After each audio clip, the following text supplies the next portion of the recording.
Welcome back to Her Cup Overflows podcast. I'm your host and cultured certified Reiki master, Kwanzaa Tolbert. If you're new here or you chose to circle the block with me, I thank you and welcome you just the same. Her Cup Overflows is a listening community of healing for the mind, body, and soul. Each episode is a timeless conversation overflowing with wisdom to fill your cup with resilience, courage, and empowerment. These conversations are inspired by real-life experiences, the traumas, and the triumphs. But it wouldn't be a place for healing if I didn't hold a safe space for trauma without judgment, but with accountability, honesty, and commitment. Because in those three things lies your superpower to overcome life's adversities, and that new energy becomes the catalyst to you living out loud, living freely, and unapologetically on your terms. That is Her Cup Overflows. So a couple of episodes back, I was talking about the plans that I had for my 40th birthday and all of the elaborate things I was planning and doing to throw this themed birthday party that I was so excited about.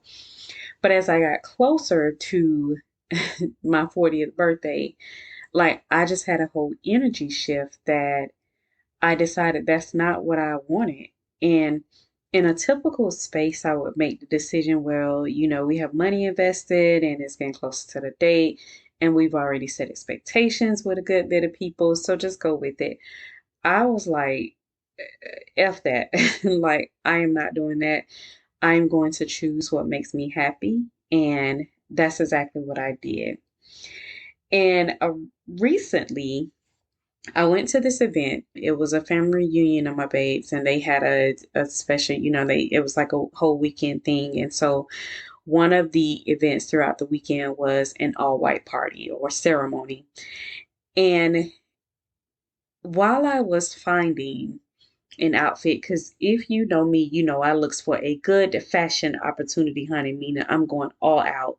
I love fashion. I love making things just come together, even if it don't have the typical sense of matching. I just still know how to pull stuff together, and she be looking like she ready to, be out on a night on the town and stuff. So anyway, this white party, I was like, okay, well, what kind of mood am I going to be in? So if you know anything about me, just sharing some personal stuff, I dress feet up. I tend to have more shoes than the usual because my shoes always speak to my mood. So typically when I'm thinking about what I'm going to wear, I choose my shoes first. And then whatever outfit is going to be outfitting based on the shoes. And so if you see me in sneakers, I'm probably more chill, relaxed. That's just the energy that I'm in. If you see me in heels, a girl feeling, real girlish, real flirtatious, in that sexual, sensual energy type thing. That's kind of, where I am. But age has changed that for me. And it's not the number alone of aging, but it is the maturity that I've realized and heavily embraced that comes with aging that has created the conversation for today's topic, aging gracefully. Ignite your evenings with the Spiritual Tea Company's Luxe Outdoor Candles that feature a lavish aroma that harmoniously combines with a vibrant scent of citronella, crafting and enchanting a welcoming ambience for all your outdoor moments. Whether it's an outdoor wedding, picnic and chill, or glamping, which is luxe all in itself, seize the chance to elevate your evenings with our luxurious outdoor candles. Don't let bothersome bugs ruin your summer nights. Grab your Luxe Outdoor Citronella candles before the bugs grab you this summer at www.thespiritualteacompany.com. So for this all-white event, I chose to wear flats. I chose to wear some really cute denim sandals because I had a denim bag to match, all the good accessories and stuff.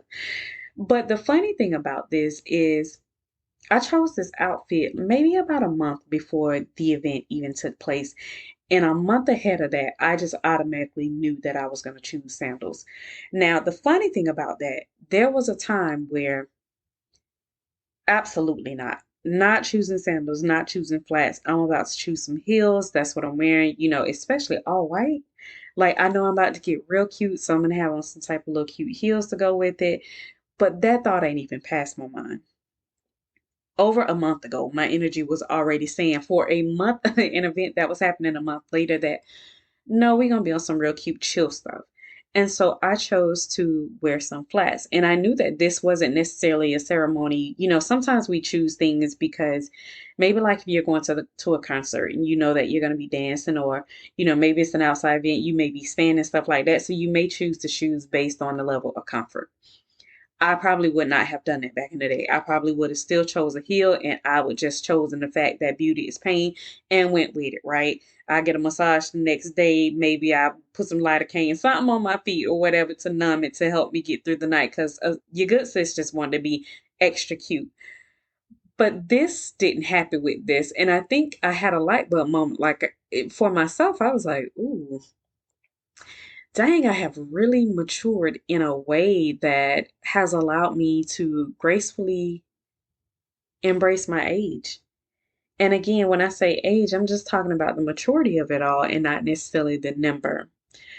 So it made me, this has been on my mind heavily a lot, because I'm starting to identify different areas of my life where I have truly embraced aging. And it's not just about the look of clothes and nothing like that.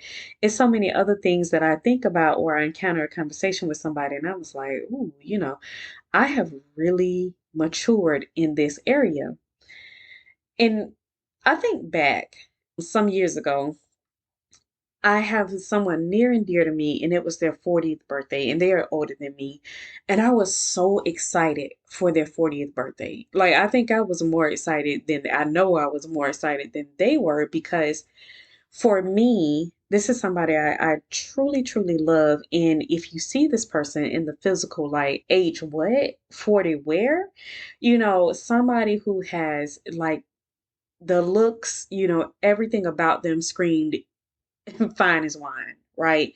Young forever, forever 21, all of those things. But this person was turning 40. And so I'm so excited, because I'm like, my good sis is turning 40. She has aged gracefully. I'm thinking, back then, number wise, she's aged gracefully. I'm ready to celebrate with her. This is a milestone in life. And I remember I made a post on Facebook, like, celebrating, going all out, calling this person out. And I got a text, probably not even 2 minutes after making that post, like, take it down. Take it down. Don't even care nothing about me showing all this extra love, being real loud on social media, it's celebrating them, acknowledging them, and all that stuff. But it wasn't necessarily post, it's the fact that I said their age. And so in that moment, I didn't necessarily question it, because, it's not me. Like, I don't have to feel any type of way about somebody else feeling some type of way about their age. But it really was like a step back to reassess myself, and like, well, dang, where am I in life, right? And like I said, I'm younger than this person. So when I got ready, I'm thinking about my years were coming up, and I was going to be 40. Like, am I going to feel like that? Like, what will put me in a position to maybe feel, I don't know what it was with this person. I don't know if it was embarrassment. I don't know if it was guilt. I don't know if it's shame. I don't know what it was. And I didn't question it, because it's, quite frankly, it isn't my business. This person know I love them. This person know I didn't have any ill intention or nothing like that. And even when this person texted me to take it down, it didn't come across as nasty and mean or anything. Like, it really told me that it was the age part of it that was a problem. So I did it, right? I ain't trying to, I don't want no smoke about nobody's age. That's your business. That's between you and God. So I end up editing the post and taking out the whole age thing. That was that. I left it alone.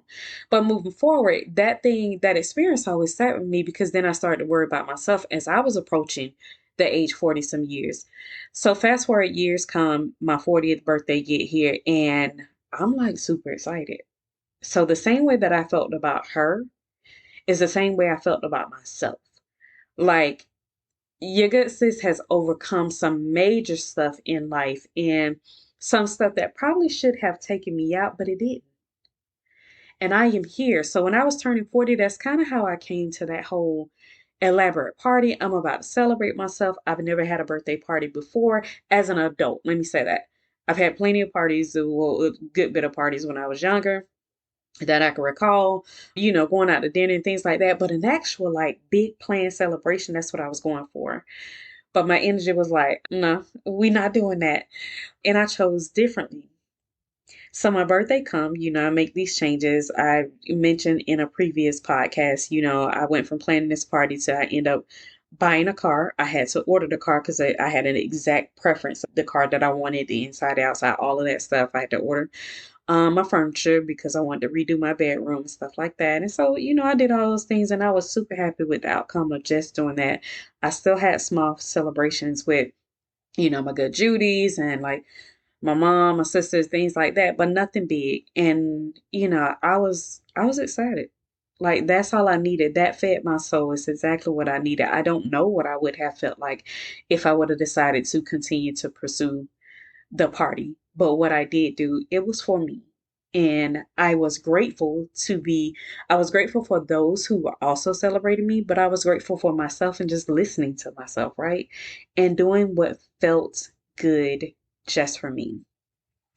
Now, ain't nobody tell me. And I was on social media fussing about this because I have never had any type of facial hairs at all.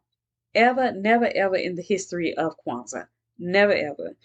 And I swear to God, about 2 weeks after my 40th birthday, if it was even that long, it's like this little one chin hair was waiting for me to turn 40 so she can pop out.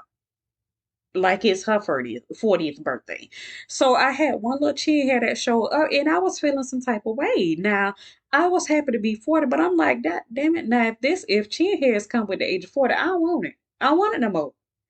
And I know, and I made a post about it and had some good old laughs because what I didn't realize is a lot of women, despite age, younger than me, older than me, talked about their experience of having, chin hairs and things like that, like their entire life or young adult life, and things like that. So I was like, okay, it made me feel better because I'm not in this alone, but I did feel some type of way about that little damn chin hair.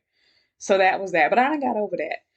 But when I think about aging gracefully and my experience, there's so many things, like I said, that comes to light for me. And that is I became infatuated with like some very specific things when I turned 40. And I think that was kind of like the physical maturity side of me. I do not know why, but I automatically became obsessed with cocktail glasses and wine glasses. I didn't give a shit before. I would go up in Dollar Tree, get me a little dollar wine glass, I had a cabinet full of them, every now and then I go like to TJ Maxx, Home Goods, stuff like that. Some of my favorite stores, I go pick up cocktail glasses when I see them and I like them. But I became real particular about my wine glasses and my cocktail glasses to the point that I had to buy a wine bar to be able to house this stuff. Like I just truly became infatuated. And it's not even like my drinking habits even changed. So I don't know why that became a thing, but it did. And it made me feel real classy, real chic. Like I was that girl with the wine and the cocktail glasses. I also started loving tea mugs. Now, I've been a tea drinker for a good little while now, and I probably had like one or two mugs that I was cool with, and that was it. But I became infatuated with tea mugs. I just had to have more of them that like spoke to some part of me. So not just no any tea mug, but it had to have a certain saying, or maybe it looked a certain way, and it just like spoke to my soul. So I started getting more tea mugs. But then I also started wanting to sleep in satin nightwear. Now, some of y'all might already be too grown for me, and you probably been doing this for a while, whether you're younger than me, older than me, whatever. This didn't hit for me until the age of 40. Yes, there would have been a time in a relationship, I can get a little lingerie here, trying to get a little sex and stuff like that. But at some point, you come to learn that most of these men don't even give a shit about all that extra stuff, like putting all that money in these lace lingeries and, all this so extra stuff. Like you get them a big T that has easy access and they are good. But not only because I was thinking about a man, but that was like my comfort zone, right? So I have pajamas because, I travel for work and things like that. So, I have certain pajamas that fit certain criteria, or like when it's that time of the month, there's a certain level of comfort that I want to have. But when I turned 40, it was like, oh no, sis, we got to have satin everything. So not only do we got to have like a satin pillowcase because we want to make sure that the skin is skinny. We don't that cotton and stuff. Y'all, if you don't have it, get you some satin pillowcases because the cotton and polyester and all those other things in your sheets and your pillowcases can do numbers on your skin. So get you some satin or some silk, whatever your preference is. But anyway, the satin went beyond the pillowcases for me, and I started wanting to buy every pajama set, nightgown, whatever. It had to be satin. And I don't know why.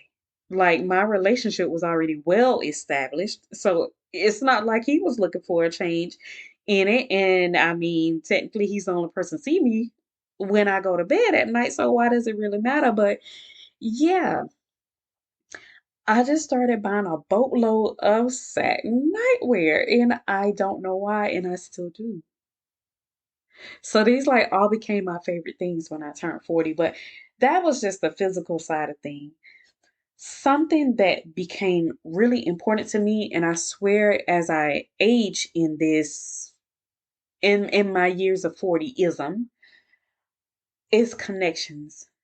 I thought I was really intentional before about the relationships that I build with people or the connections that I have.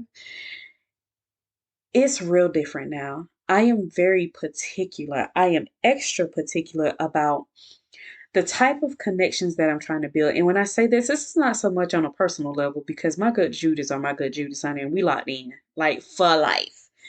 But on a professional level, and especially as a business owner, and then also a leader like in corporate America, even being a leader in corporate America, I never really cared to network. I won't lie to you. That's the extroverted introvert side of me is that I can get in a room and you think I'm a whole extrovert because, baby, I can transform and do what I need to do from a professional side of things. But my preference is to always be an introvert. So I love my little small circle. I don't need anything outside of that. I'm good. But something has changed on the professional side. And I really started to like really wanting to expand my network. The resources have always been there. I just have never really taken to them like that. But now, as I'm aging gracefully in these years of 40, I'm starting to want to have those connections, right? From a network perspective. I'm branching out. I'm doing things that I probably would have never done before. I recently joined a very, very established women empowerment group for Black women here in the Atlanta area. They're known as Black Girl Social Club. Amazing. They do some amazing stuff and they have like 75 chapters all over the world, international and here in the US. But this is not necessarily something that I would have chosen before because not that I didn't see a benefit, but I just like being a little hermit, whatever you want to call it. But now I'm branching out.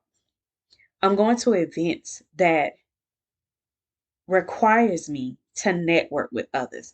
I'm being more vocal, even when I'm out in a place and you just spark up a random conversation with a stranger. Typically, before I'd be like, "Hey, how you doing?" and I keep pushing.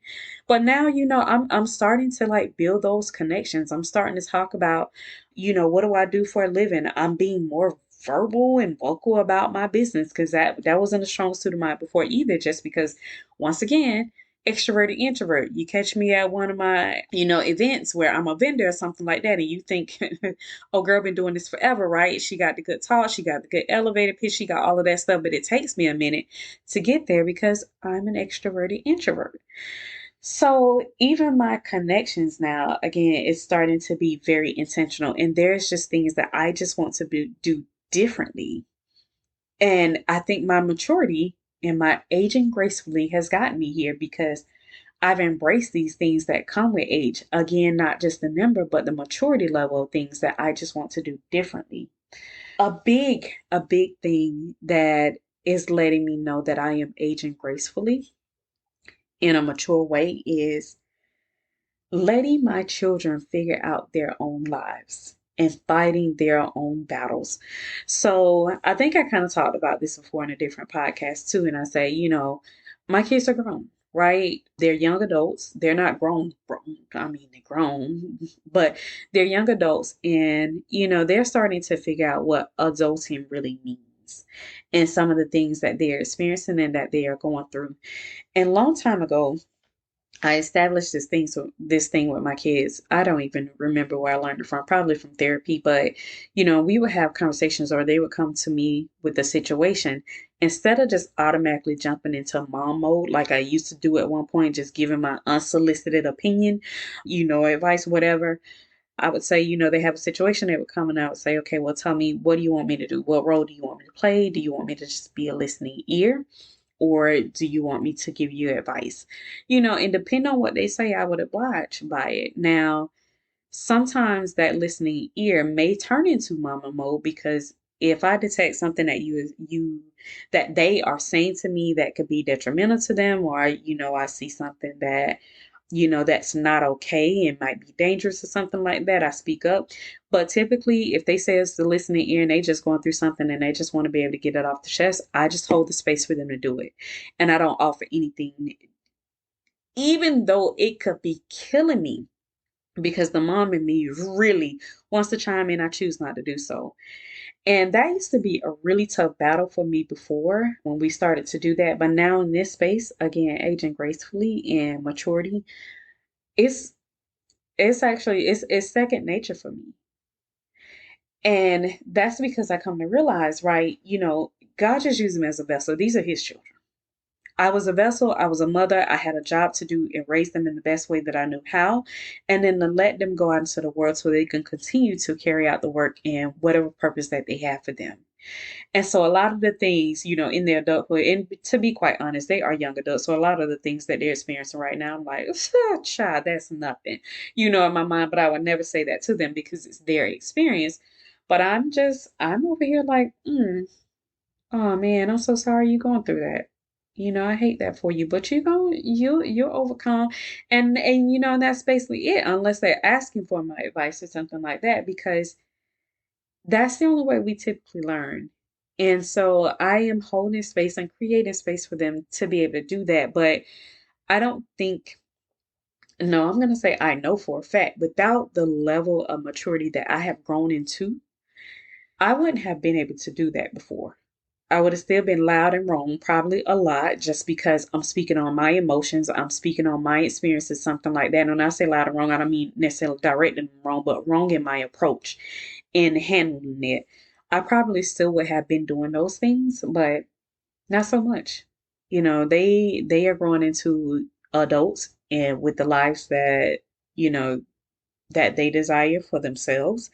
And so I am just letting them be unless they need me, and then I'm there. Otherwise, I'm in the background, influencer in the village, but when it's necessary. So these are the things that has helped me to understand, what aging gracefully truly means. And I'm seeing it in so many areas. So many, some other things it's just not feeling the need to speak on everything. I don't need to know other folks' business. I am perfectly fine without calling somebody and sitting on the phone and gossiping. I could tell you if you want to gossip, I'm not your girl. I am not your girl, especially about people's personal lives. Like, no, I have zero interest in that. I'm just looking for stuff that inspires me, motivate me, and I'm looking to give the same back, right? So that's a part of me. Just, back in the day, I probably would have been down. Today, don't call me with that. That ain't my thing. But also, just every battle is not mine. Understanding that I don't have to choose any and everything that feels like a battle because sometimes it's not even worth it.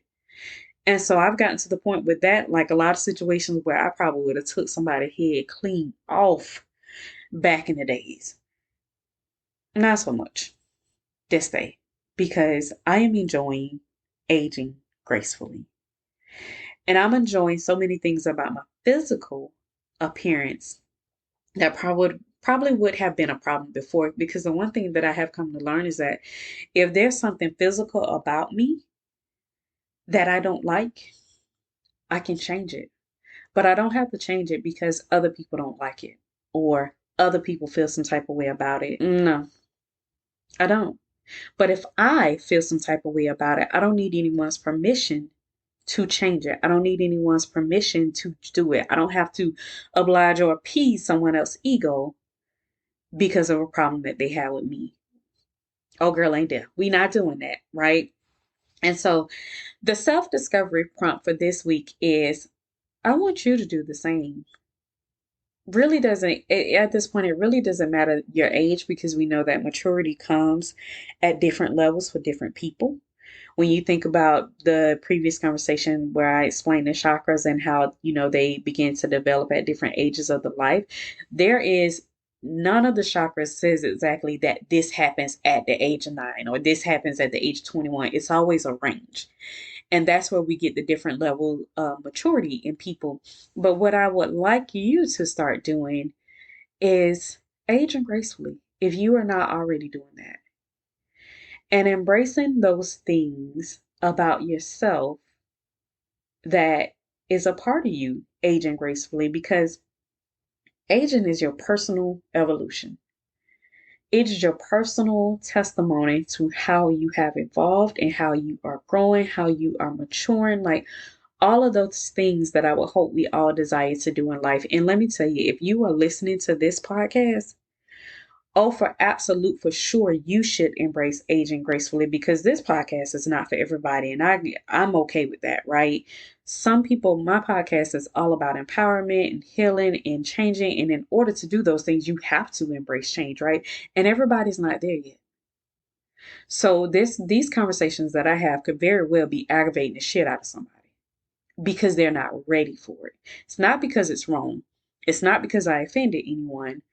But a lot of times, I said before that accountability can feel like accountability can feel like judgment when somebody is not mature enough to use their discernment, when they're not ready to be held accountable. And that's what a lot of my conversations are.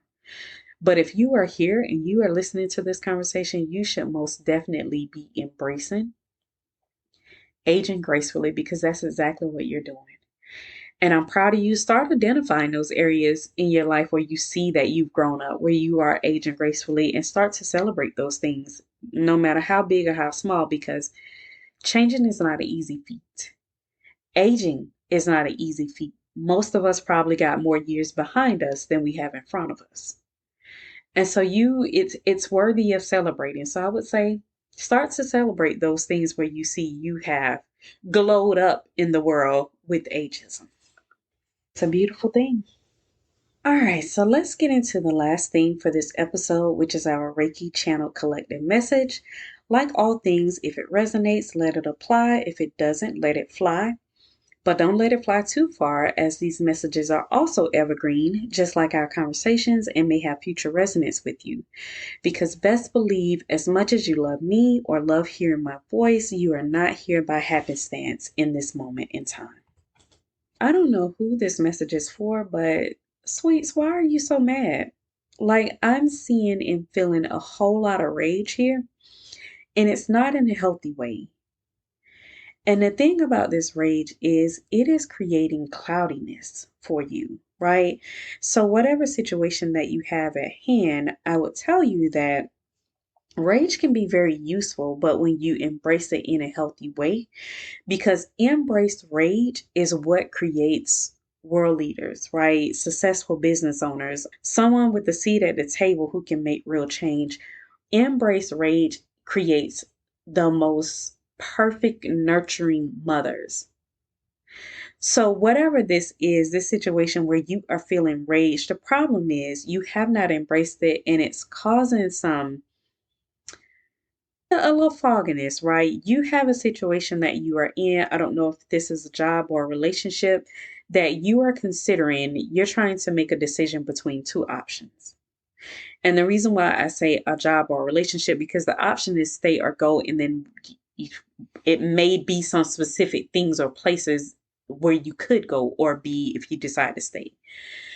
But the thing is, with this rage that's creating this fogginess, there's actually a third option that you are not considering. I don't know if you're not considering it because it's not the ideal option that you would choose, or maybe it's not the obvious option. But I can tell you this third option comes with plenty of opportunity and bountiful abundance in the way that you desire for your life in the long term.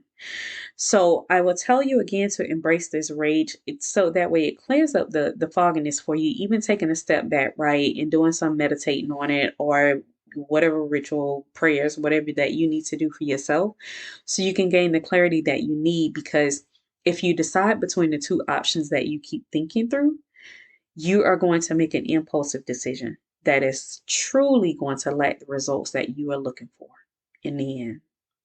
So don't miss an opportunity that is available to you, just moving out of haste or moving out of fear, self doubt, anxiety, whatever it is, and embrace this rage. So that way you can truly use it in the way that it's intended to be for you to serve up that energy and the motivation that you need to make the right decision. All right. So before I wrap up this episode, I wanted to remind you about my gift box raffle giveaway that happens on July 30th with the release of my 10th episode that we are celebrating of Her Cup Overflows, because that is definitely a milestone for this podcast. Want to make sure that you know about it and you get in where you fit in, because you do not want to miss out on this gift box. And let me tell y'all, I lied to y'all in last episode. I was talking about the things that's going to be included: the custom candle, the custom pen, the cutter, the wick cutter. But I said, I was gonna put in my bloom season journal. Well, y'all, I got carried away in normal Capricorn fashion, and I went out and just created a whole new journal exclusively for this gift box and exclusively for Her Cup Overflows. And it's so pretty. I'm going to do a video demo of the gift box on my social medias this Thursday. You can find me, The Spiritual Tea Company, on Facebook, and then I'm The Spiritual Tea Co. on TikTok and IG. But listen, celebrating my wins. You can also Google your girl, because we have arrived. If you can't find them, you can do a simple Google. All of my socials pop up, as well as my website. A reminder on how to enter the raffle: you can send me an email to inquiry@thespiritualteacompany.com, or you can send me a text via my Buzzsprout podcast platform. It has a link there where you can send a text message. I actually just realized if you listen through Apple Podcasts or any other platform, that link is also there. It's available on those sites as well. But you can send me a text message, and the whole idea is just to tell me how is Her Cup Overflows pouring into your life.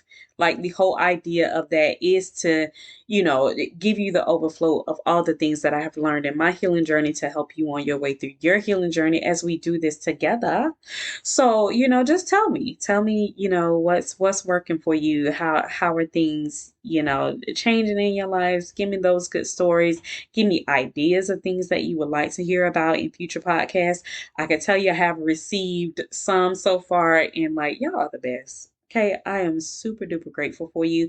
So make sure, if you haven't done so, that you get your entry out there. There's no point in listening to the podcast and not reaping what you sow, right? It's a giveaway for free. Not want to miss this giveaway. All right, beautiful souls, that is it for this episode as you continue to age gracefully. Until next time, keep taking up space and refill yourself, because you can't pour shit from an empty cup. Take care.